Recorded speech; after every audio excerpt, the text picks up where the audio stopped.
Cette émission est rendue possible grâce à la famille des partenaires de l'Église de la Victoire.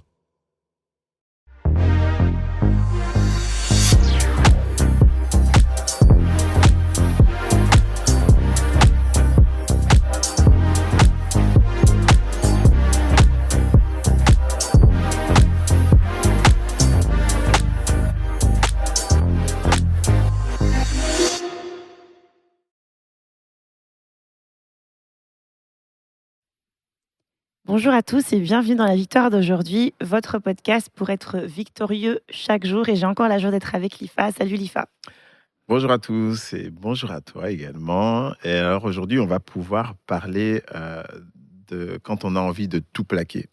En fait, ce que nous voulons dire aux futurs leaders aujourd'hui dans ce podcast, c'est que quand vous allez commencer votre ministère, il peut y avoir des moments aussi où on a envie de tout arrêter. Bah oui, ça arrive. Même nous, n'importe qui, enfin même nous, on n'est pas meilleur que qui que ce soit. J'ai dit même nous, genre Même nous. Non, mais vraiment, même nous, ça nous est arrivé aussi des moments de découragement.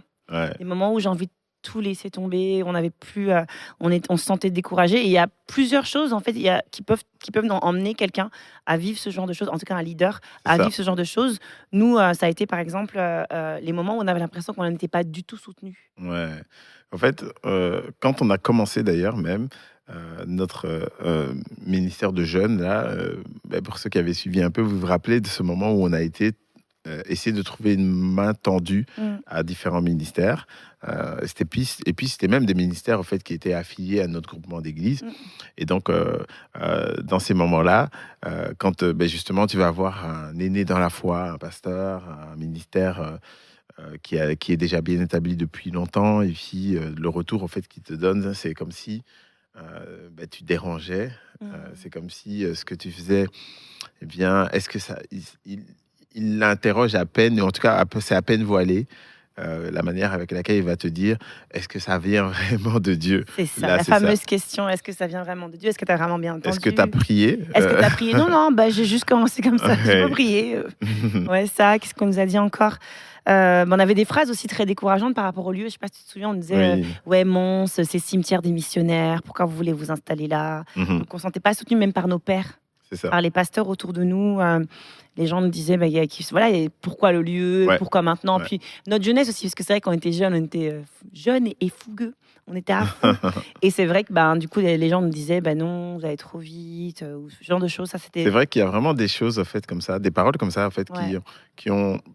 Alors, il y a différentes personnes, donc c'est sûr que pour la plupart, c'est pas mal intentionné, C'est sûr. mais c'est comme si le projet de ces paroles, c'est de tuer au fait dans l'œuf justement votre projet, notre projet. Ici, c'était un projet d'implantation, mais ça peut être n'importe quel projet de ministère. Et c'est comme si, c'est ça le but. En tout cas, si on l'accueille. Mais heureusement, en fait, quand on commence un projet, en général, les projets de foi, ça vient pas d'un être humain. C'est vraiment de Dieu. Il faut, oui, bien entendu, discerner les esprits, discerner est-ce que c'est l'esprit de Dieu.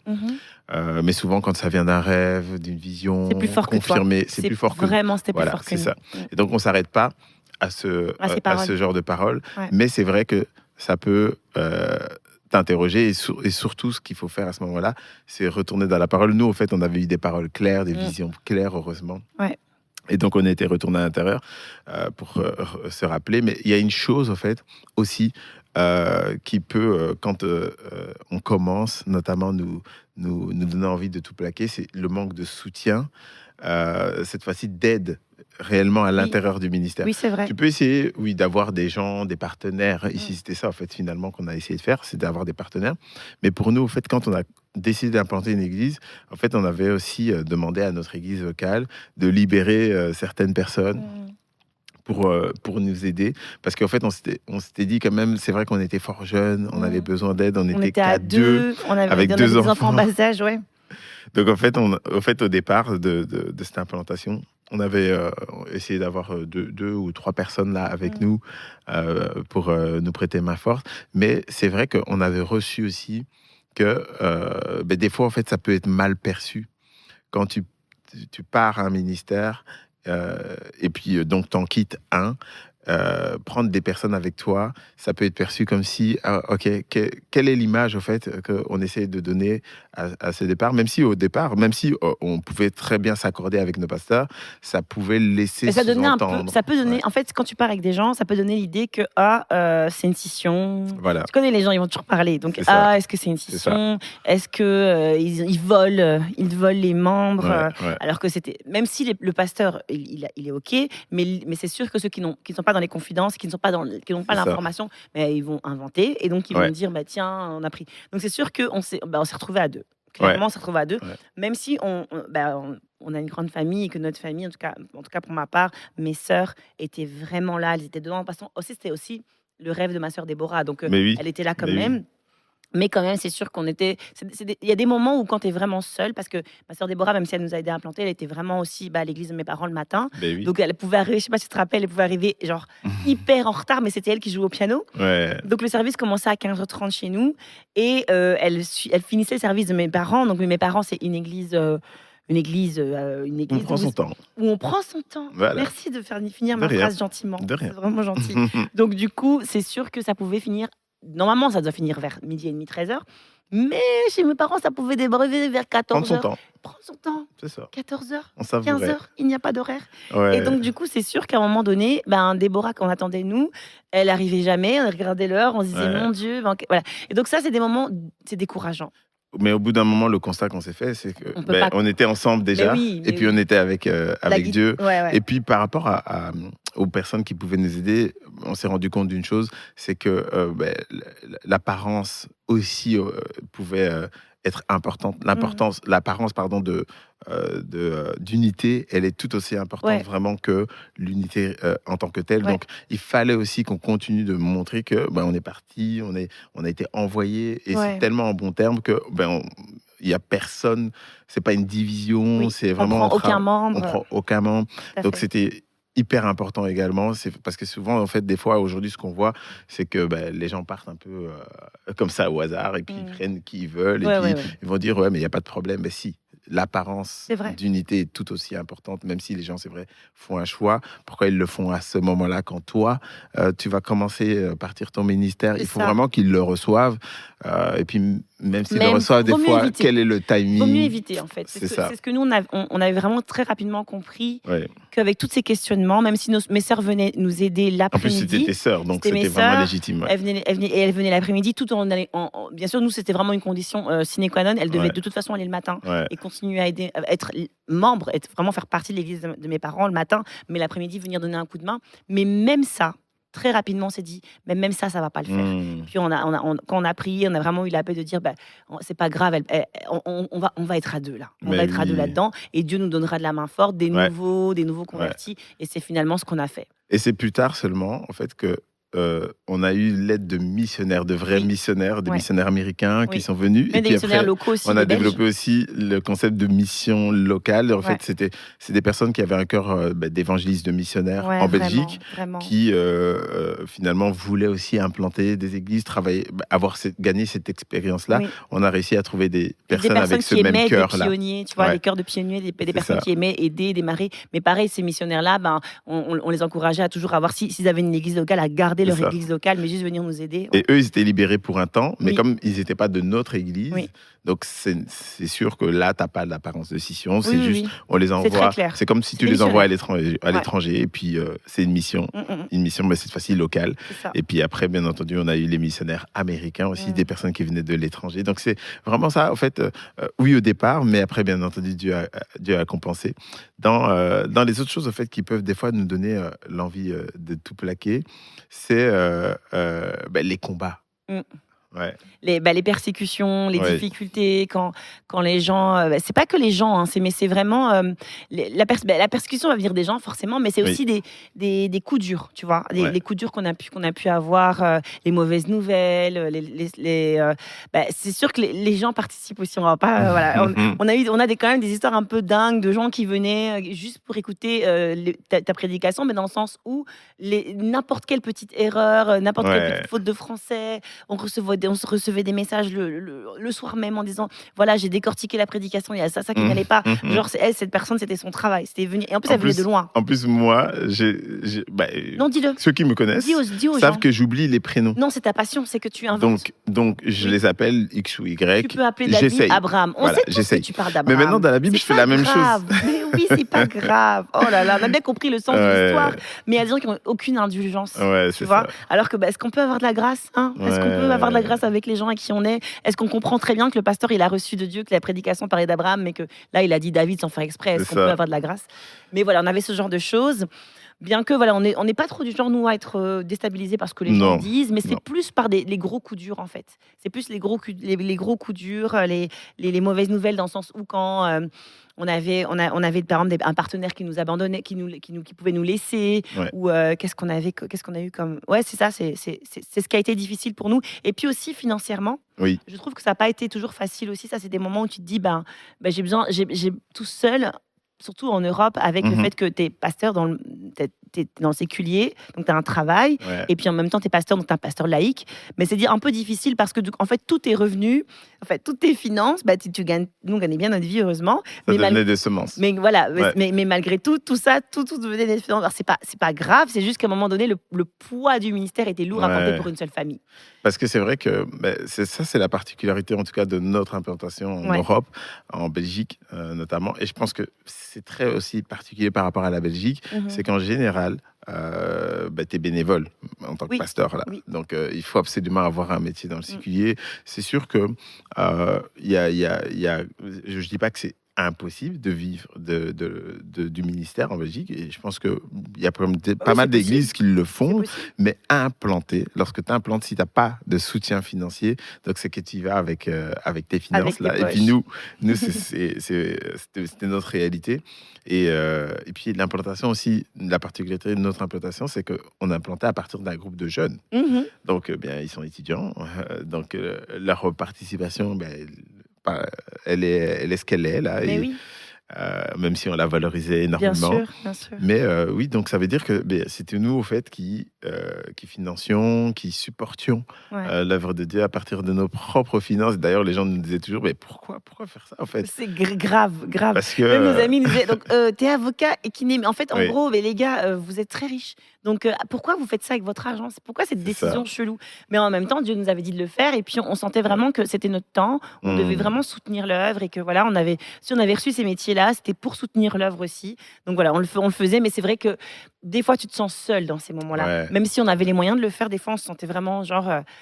c'est un peu dur de tout soutenir tout seul, mais on n'a pas toujours été tout seul parce que très rapidement, Dieu nous a donné tout d'un coup des sponsors, des supports financiers. Donc oui, Dieu est bon parce qu'il voit qu'on a semé, puis après, il a voulu que d'autres personnes viennent tenir ça. En fait, au moment justement où on voulait passer à un autre cap dans notre ministère, le Seigneur avait à ce moment-là, parce que, vous savez, la révélation, des fois, c'est comme un puzzle. Et puis le tableau commençait à se compléter. Et donc là, on avait maintenant une vue plus globale de ce que Dieu voulait faire. Même, on allait sur une transition avec un changement de nom vers la chapelle à ce moment. Et puis là, en fait, ce que le Dieu a fait à ce moment-là, c'est de nous envoyer c'est au même moment où sont arrivés les missionnaires américains et le support financier. Parce qu'on était en train de discuter, on disait, OK, pour cette nouvelle phase là, de cette implantation, il nous faut un sponsor. Et puis, le soir même, j'avance déjà sur le mail. Le soir même, on reçoit un mail. Exact. Justement, un ministère américain qui nous explique pour votre œuvre là que vous faites avec la jeunesse, votre implantation d'église, on aimerait vous sponsoriser. Exact. Et c'était tellement frappant parce qu'ils ils utilisaient le mot, au fait, qu'on avait utilisé dans notre discussion. Et donc, même à tel point que même je t'ai envoyé un message pour dire est-ce que tu as vu le mail? Est-ce que c'est toi qui leur as parlé? Tu vois, ça aurait été bien, tu vois. Mais oui, j'aurais pu. Mais c'était pas le cas. C'était pas le cas. Dieu, j'aurais pu. Si j'avais parlé, j'aurais dit bah oui, cool, j'ai demandé, et voilà. Mais c'était pas le cas. C'était vraiment Dieu qui avait répondu. Donc oui, il y a des moments comme ça où tu te sens vraiment juste avant ça, franchement, c'est vrai qu'il y avait eu des moments où on a eu envie de tout plaquer, où on s'est dit à quoi ça sert. Je sais qu'aussi, une des choses qui fait que tu as envie de tout laisser, en tout cas nous, pour notre part, ça a été le moment où on a senti qu'on était loin du rêve. Ah ouais. Tu vois, quand tu as un grand rêve, nous, on avait vraiment le rêve avec la jeunesse, on avait vraiment un rêve d'une église vivante, d'une église... Ouais. Et puis, il y a eu un moment où on s'est retrouvés justement, où on priait dans un local d'une église américaine, et on s'est retrouvés comme Ouais. si on était tellement loin.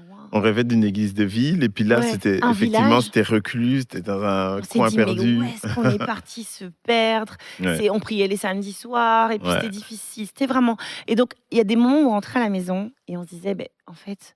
Si c'est ça. Si c'est ça l'église, si c'est ça ce que Dieu nous avait demandé Ouais. de faire à la base, alors que nous on rêvait de quelque chose de... Enfin, on pensait que le rêve de Dieu était différent de ça. Mhm. On s'est dit, bah alors si c'est ça, je laisse tomber. Et c'est Ouais. vrai que je me rappelle, tu as même écrit un mail, je sais pas si tu te rappelles, tu as écrit un mail au gars, au pasteur Pour de dire l'église qu'on arrêtait. américaine, avec un anglais approximatif à l'époque. Très Tu t'es approximatif. Mais amélioré. heureusement. Tu t'es amélioré à l'époque. Oui. Mais, tu t'es amélioré maintenant. Mais heureusement qu'à l'époque, c'était un anglais nul. Parce que... Oh, merci. Mais désolé, ça voulait rien dire. Mais heureusement, parce que en fait, s'il avait voulu dire quelque chose, il aurait compris que tu as que je voulais abandonné. arrêter. Et parce qu'en fait, tu lui disais dans le mail, enfin, tu voulais lui dire dans le mail, je te laisse tous les membres, prends l'église, prends tous ces Est-ce que tu jeunes. peux reprendre en Et charge? vas-y, reprends ton Ouais, charge. c'est Nous, ça. vas-y, frère, on laisse tomber. Et puis, il comprenait pas les mots au fait que j'avais Il a rien utilisés compris, Lifa. pour parler de cette reprise Non, en pour parler charge. de tout ce que tu as dit. dans Donc, ce mail. il s'est dit, qu'est-ce que tu veux Il a en rien fait. compris. Et là, je me suis dit, mais en fait, non, je veux rien, je veux bien, je vais très bien. Ça Non, commence mais Dieu est bon même dans nos erreurs de langage, dans nos erreurs d'anglais, tu oui, vois. même dans ton mauvais anglais, en fait, heureusement. Si tu l'avais écrit aujourd'hui, par exemple, bah, tu vois, ça serait un problème. C'est ça. Alors que là, finalement, comme il a rien compris, ben voilà, donc et c'est juste après. Ouais. C'est juste après ce moment-là où tu as envoyé ce mail qui voulait rien dire Mhm. et qui lui t'a dit ben, je comprends rien. Mhm. C'est juste après que Dieu te parle de la chapelle, C'est ça. te révèle le nom de la chapelle, Ouais. que je reçois un mail pour dire que la salle dont on rêvait C'est ça. depuis Le 3 lieu, ans, enfin, en pleine ville, en plein lieu centre, où pour regarder où comme les gens ça. pouvaient venir à pied, Exactement. était disponible. Dispo. On Et pouvait surtout, le quitter prix, village. c'était pratiquement gratuit. C'était pas cher, c'était Ouais, pas c'est cher. ça. Et donc on dit, ben go, Ouais. on prend notre compte bancaire. Je crois qu'il fallait donner 1 500 € en cash. Ouais. On va à la banque, on tire les 1 500 €. Mhm. On arrive, je pense le lendemain, on arrive, on dit voilà, Ouais. 1 500. On loue pour un an. Enfin, Ouais. je sais plus ce qu'on a fait, mais en tout cas, bref, on a voulu louer comme ça pour être tranquille, Ouais. parce que ce lieu s'ouvrait enfin. Mais c'était Une chapelle. la veille. Pour l'église. La veille, on abandonnait. Ouais, La veille, on c'est ça. lâchait, en fait. Ouais. Et donc, c'est ça. Donc, ça En fait, il y a- arrive, quoi. Il y a des moments fois, où ça tu veux arrive. Il y a lâcher. des moments, des fois, où c'est parce que tu penses que tu n'as pas suffisamment de finances. Et puis, chaque fois, si tu persévères un peu, si tu continues de T'es croire, pas loin. t'es pas loin. En fait, le des truc, moments c'est où que t'as souvent, pas de quand tu vas support. abandonner, t'es pas loin. Ouais, c'est ça. D'autres moments, t'as pas de ressources humaines. Ouais. Donc, tu te dis, bah, t'es juste seul, tu regardes autour de toi. C'est Et c'est ça. souvent nos sens, notre vue, Ouais, ce qu'on voit dans notre compte en banque, ce qu'on voit autour de nous exactement. à ce moment-là. Mais ceux qui sont avec nous réellement, en fait, sont plus nombreux. Exactement.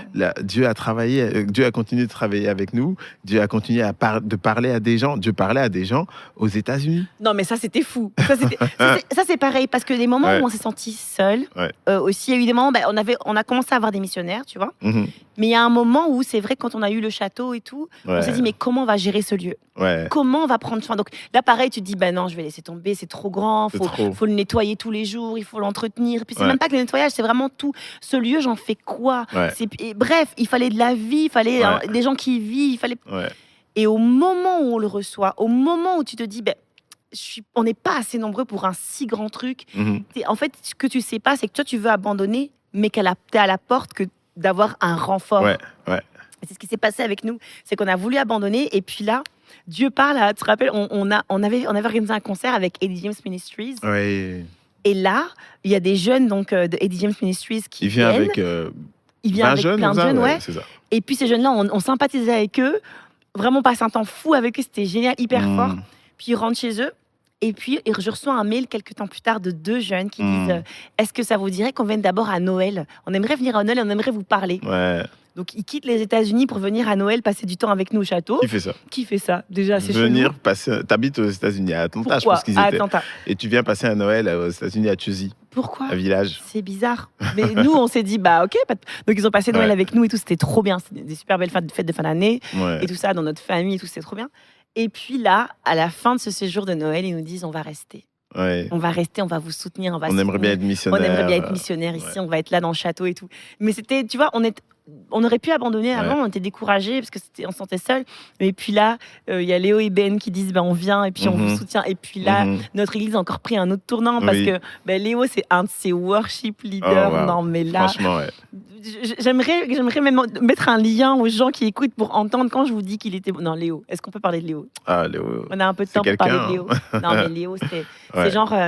Le worship leader dont on rêvait, c'est vraiment un type qui a énormément d'onction, qui a Il a porté la louange à un autre niveau. Mais là, alors ce qui se passait à ce moment-là, pareil, c'est que le renfort crée du renfort. C'est très spécial. C'est comme ça a fait un effet boule de neige. C'est-à-dire que quand Léo a pris la direction de la louange, ce qui s'est produit, c'est que tout le monde a commencé à entendre qu'il y avait un Américain worship leader à la chapelle et qu'il était trop compétent. Et donc, du coup, tous les musiciens, les worship leaders ou les personnes qui chantaient bien, ou peu importe, ont commencé à dire mais nous, on veut prêter main forte à la chapelle, on veut venir aider à la chapelle. Puis, c'était un effet boule de neige. Et donc, la louange a pris une dimension incroyable. Chaque fois qu'on s'interrogeait, au fait, le Seigneur répondait immédiatement. Tout le temps. Des fois, c'était juste des discussions, une pensée.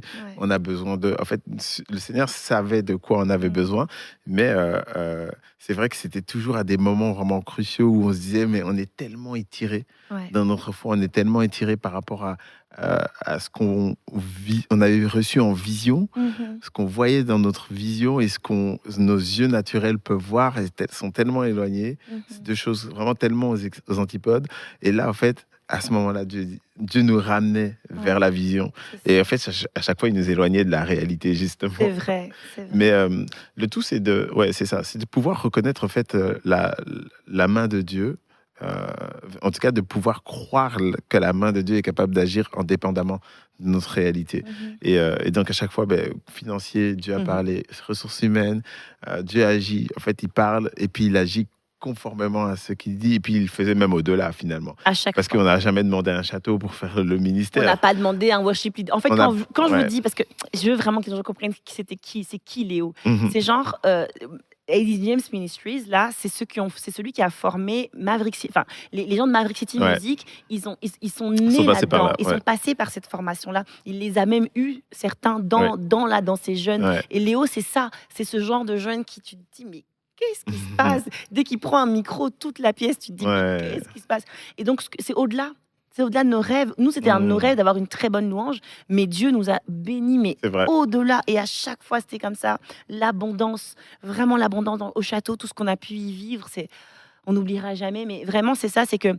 Mais on vous dit ça, mais ça semble peut-être loin dans nos souvenirs, mais il y a des choses aussi très proches. Et ça continue, en fait, parce qu'on est humain. Il y a des choses ici qu'on vient de vivre très récemment, où on s'est dit, vas-y, je laisse tout tomber. Mais à chaque fois, on était à la veille d'une percée incroyable. La percée, elle est toujours en fait derrière cette persévérance-là. En fait, abandonner, finalement, ne permet jamais de voir la suite de ce que Dieu a fait. Mais c'est justement ceux qui persévèrent qui peuvent voir la page qui est en train de s'écrire. Amen. Et donc, mais Dieu connaît aussi, finalement, nos limites. On ne sera jamais tenté au-delà de nos forces. C'est ce que les Écritures nous disent dans Jacques. Là, on ne sera jamais tenté au-delà. La tentation, elle est humaine déjà. Donc, ça veut dire qu'on peut la supporter. Donc, on va pas briser, on va pas se briser, on va pas se casser. Mais c'est juste très étirant dans notre foi.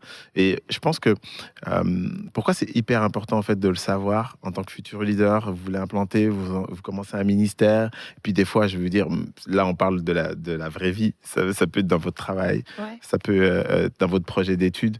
Pourquoi c'est super important de savoir que d'autres personnes sont passées par là, par ces moments aussi où on a peut-être envie, on est proche en tout cas de cette envie d'abandonner parce que c'est humain. Notre chair, en fait, c'est ça en fait. Notre chair elle passe par là. Elle veut tout le temps abandonner. C'est comme la chair a des désirs contraires. Elle a des désirs contraires. C'est comme quand tu fais du sport, exactement. Elle veut toujours lâcher. Mais c'est justement au moment où elle veut lâcher que tu dois redoubler d'efforts. Parce que c'est là, il se passe un truc, tu vois. C'est comme je dis, le sport, les régimes, tout en fait dans la vie. Il faut juste, au moment où tu te dis, c'est le moment où je vais craquer, c'est justement là qu'il faut vraiment redoubler de courage. Et comment tu vas redoubler de courage? En écoutant la voix du Saint-Esprit. La parole aussi qui a été donnée. Ça, c'est vraiment le socle. Se rappeler. C'est ferme. C'est le terrain ferme. Grave. La Grave. parole, se rappeler de ce que Dieu a dit, c'est terrain ferme. Et puis après, il y a le sol qui est movible, qui est comme du sable mouvant plutôt, où tu as l'impression de t'enfermer, De t'enfoncer. de t'enfoncer dans un trou. Ça, c'est ce que nous voyons avec nos sens, clairement. Et puis, ce qu'on voit avec nos sens, là, des fois, c'est tellement éloigné que tu te dis, non, mais en fait, je suis en train de me perdre. Mais non, en fait, si tu es sur cette parole, tu avances sur cette parole, peu importe ce que tu vois avec tes sens, c'est solide. Le chemin se trace. Et puis, à chaque fois, à un centimètre À de se dire, chaque mais en fois. fait, il faut surtout pas écouter la voix Qui te dit de la lâche. chair Ouais, qui te ouais. dit de lâcher. Mm. Jamais l'écouter parce En fait, que c'est jamais vrai. c'est jamais vrai. C'est jamais vrai, en fait. Il faut Exactement. jamais abandonner. Parce que les gens vont dire, oui, mais non, parce que sinon, t'es un entêté. En fait, lâcher, c'est pas être. Je veux dire, persévérer, c'est pas être entêté. Il faut Exactement. juste. Quand Dieu a parlé, c'est jamais la bonne idée de lâcher. Ouais, C'est jamais la bonne idée. Il faut toujours se dire, non, en fait, Dieu avait parlé. ouais, Donc, ça veut dire que quoi qu'il arrive, je ne peux pas lâcher. c'est Je n'ai pas le ça. droit de lâcher. Et quand on vous dit ça, je vous dis, c'est des choses que nous vivons encore au quotidien. Ouais. Même en tant que pasteur, en tant que parent, on vit des trucs Ouais. incroyables. On nous dit, il y a notre histoire à raconter. On ne peut pas commencer maintenant. Mais je vous dis, c'est tous les jours, c'est tout le temps. Ouais. Mais il faut juste. Tous les jours, ça peut Persévérer. être de la persécution, ça Ouais. peut être les finances. Ça c'est peut être l'école des enfants. Ça peut être, on peut t'appeler et ouais. dire, Le combat, il peut être vis-à-vis des enfants mais oui, dans leurs mais études, oui, mais on combat toujours le bon combat. faut rien C'est le lâcher. combat de la foi, c'est-à-dire rien ne pas lâcher. écouter la chair, ne pas décider de voir ce que notre chair voit, même si on ne veut pas nier la réalité. En fait, la réalité nous permet simplement de voir que nous devrions continuer de proclamer la vérité. Tu vois, je vois que on n'est pas encore dans la vision, ben c'est qu'il faut continuer de la proclamer, C'est ça. appeler à l'existence ces C'est choses-là. ça. Une fois que je suis dans la vision, ben je vais proclamer la persévérance dans cette vision. Je vais Exactement. proclamer d'autres choses encore que le Seigneur me donne de voir, proclamer tout ce que le Seigneur m'a demandé de vivre, m'appelle à vivre. Je vais l'appeler, je vais le déclarer, tu vois. Mais ce qu'on voit de nos yeux naturels ne doit pas dicter ce que nous sommes aujourd'hui, ce que nous sommes et ce que nous deviendrons. En fait, je crois que ce qu'on peut donner comme conclusion, c'est de dire tout ce que nous faisons et tout ce que nous vivons, persécution, manque, solitude, à chaque fois, tout doit te ramener à la vision. Ouais. Reviens vers la vision. En fait, ça te ramène vers Dieu, finalement. Reviens vers la parole. Ce que Dieu a dit, c'est lui. Tu vois. Donc, si tu reviens toujours vers la parole, tu reviens vers Dieu. Ouais. Et c'est ça qu'on a essayé de faire, nous, à chaque fois, c'est se rappeler. Je vais aller très vite parce qu'on n'a plus beaucoup de temps, mais très récemment, on l'a vécu avec notre fille Noémie. C'est pas le ministère, mais c'est un très bon exemple de dire, en fait, Dieu a parlé sur sa vie. Dieu a dit qu'elle va devenir neurochirurgien. Là, elle est en fac de médecine. Premier examen qu'elle fait, là, difficile. Et là, qu'est-ce que tu te dis? Bah non, mais est-ce que Dieu a dit? Est-ce qu'elle est au bon endroit? Est-ce que si? Est-ce que ça? Mais il faut revenir très vite à la parole. Ouais. Faut revenir très vite parce que sinon tu as envie de tout plaquer. Elle a envie de tout plaquer. On a envie de dire est-ce que mais très rapidement on est revenu à la parole et elle a réussi finalement. Ouais. Donc voilà, donc c'est ce qu'on voulait vous dire aujourd'hui, c'est que vraiment peu importe ce que vous vivez, même si vous avez des fois envie de tout plaquer, ne lâchez rien, vous êtes à ça de vivre la plus grande percée de votre vie, vous êtes à ça, vous êtes à la porte de votre percée, ne lâchez pas. Et on se donne rendez-vous à la prochaine fois et d'ici à la prochaine fois, rappelez-vous de ceci, c'est qu'en Jésus-Christ vous êtes richement bénis.